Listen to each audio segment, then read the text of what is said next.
你自细汉你介意孙翠凤因，那你家己头一届徛起来，迄款感觉敢要去？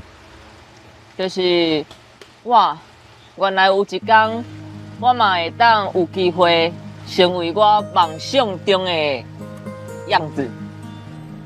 什么叫做戏班的生活？每一个人拢是享受其中，就是因为咱拢是志同道合的人，所以咱会为这件代志打拼，然后来甲伊完成。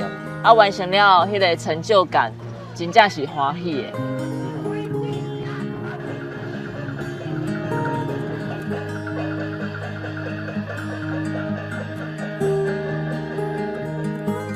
一代志就是我练习的所在，中昼足热的台卡其实嘛无啥物观众，就是因为台卡无观众，所以你会当放开来，去想你想要怎么演，然后去试你想试的东西。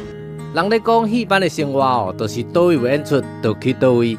这一摆对恁走去抓，真正有感受到戏班的辛苦。